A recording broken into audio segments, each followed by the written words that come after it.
Okay, today we're going to talk about sway bar in-link disconnects on the Toyota platforms. So this is for a FJ Cruiser. I'll put a link to these down in the description of the video, but watch the video first so that you understand what these are used for and why I had such a hard time finding them for the FJ Cruiser platform. So I'm going to talk a little bit about these, I'm going to install them, and I'm going to let you know how I feel about them.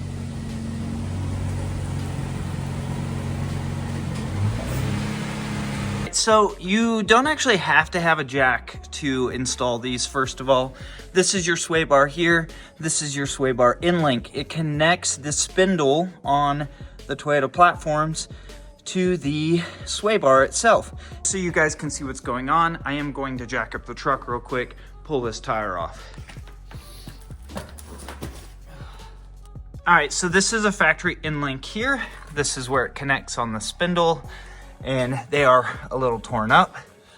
I'm not actually replacing them because they're torn up. I'm replacing them because I want more articulation on the front of the truck. Best way to do that on this platform is to actually leave the rear sway bar and disconnect the front or completely remove it. I don't want to completely remove it because I like to daily drive this truck sometimes, and I don't want to worry about rolling it over. So I just want to be able to disconnect it. So let's get this one off and I'll show you how to install the aftermarket ones. So this here is a 17 millimeter. If for some reason you can't pop it off with a impact, you can put a hex key or an Allen key in the middle and a wrench on the outside. Hold the center stem or the stud still while you remove this nut.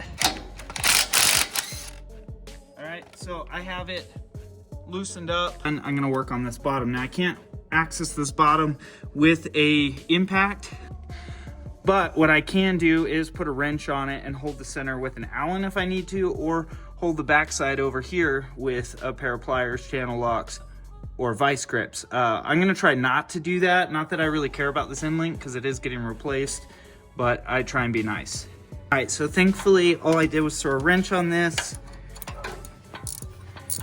and it came loose. It's like these in-links wanted to come off. And just like that, it's out of the truck.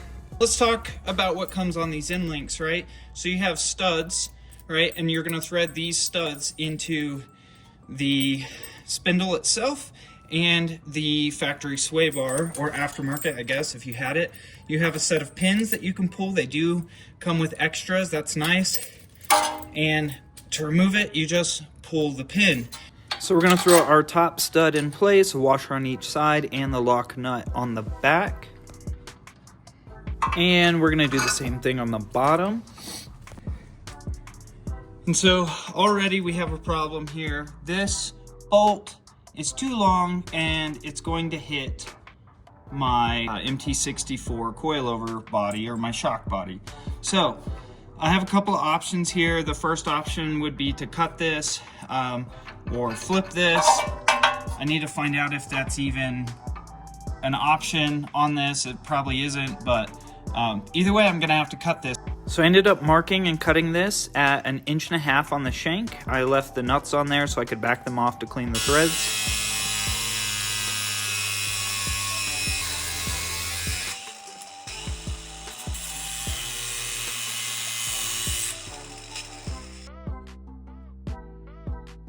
All right, so now that we have our mount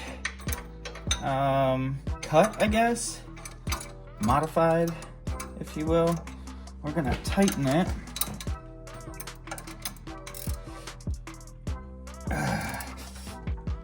Okay, nice and snug. Same thing over here again.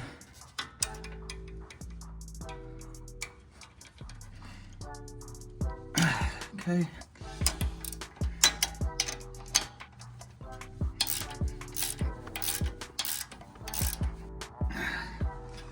All right. Now, there's a rubber cushion here. I pulled it off the other side so that I could cut it without getting it too hot. So we're gonna make sure we slide that back on the bottom, just like that, okay? If it sounds like I'm out of breath, it's because I live in Colorado and it's high altitude here. All right, now for the in-link itself. So this is adjustable, and you can, it's basically they're threaded. You can adjust the height by spinning them in and out. So we're going to make this slightly taller.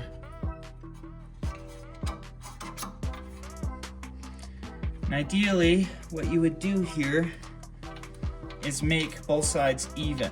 So whatever I set this side at, I'm going to pull it back off and set the other one up the same. But you want it just loose enough to where you can slide it off by hand, so that when there is no tension on it, you can push it on and off. So in this case, once I kind of have it set where I want it, I'm gonna break these nuts free, run these all the way down to lock the height. I say down, I guess the bottom one goes up. I will say one thing they mention in the instructions is not to extend these heim joints more than an inch outside of the center shank. I think they do that because this is probably a pretty weak point right here, and enough leverage on there will probably snap these off. So hopefully I don't have that issue, but it seems to move freely, which should allow for some nice articulation. We have the clearance down here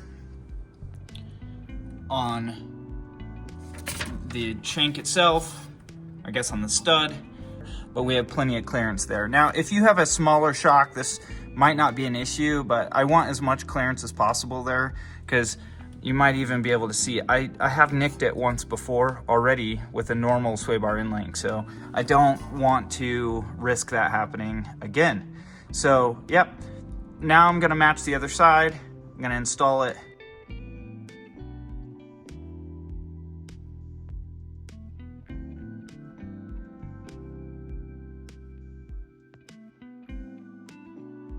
That I have both sides on here, I'm going to do the same on the passenger side. Okay, pin pulled. Just going to slide it off. Now the sway bar can move, right? It can move up and down. Now the only downside I see to this is, even if I wanted to shave the sway bar to flip it forward, you know, before I thought, you know, I was just going to run into this, the upper control arm, but now because this sticks out so far, I have no hope in doing that. I can't pull the sway bar because there's keepers on the inside there. So when you purchase these, they make you agree to a like a little box that says you agree to secure your sway bar. At the same time, I can't just let the sway bar and the in link chill right here. First off, this in link can make its way down to the CV boot, and that's why you should pay attention to your orientation on where you put your clips. But you know, now I need to keep it from hitting things and getting in the way. So you know, I hate the fact that these don't come with some sort of solution for this, but my plan is to hook it up here with some rubber straps. But in the meantime, you know, was this install successful? Yes. Could I pull both sides here and just do a strap there? Yeah, I could do that. You know, there is one other solution to keeping the sway bar out of the way when you have articulation in the front, and it's to only remove one of these from one side. So completely remove it from the vehicle, get it out of the way. The other side, the sway bar will still move with one of the spindles. Now, if that could create issues with the lower CV boot, but the manufacturer actually, that's one of the recommendations in the instructions, which I find kind of interesting. So you could do that. I haven't tried that, so I can't speak to it. I do plan on still going with my strap solution over here.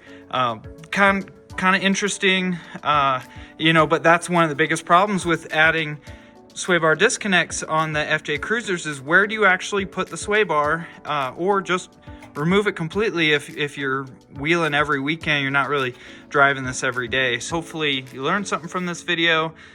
Subscribe to the channel. I've got a ton more FJ content on the way if that's what you're into. So thanks for watching.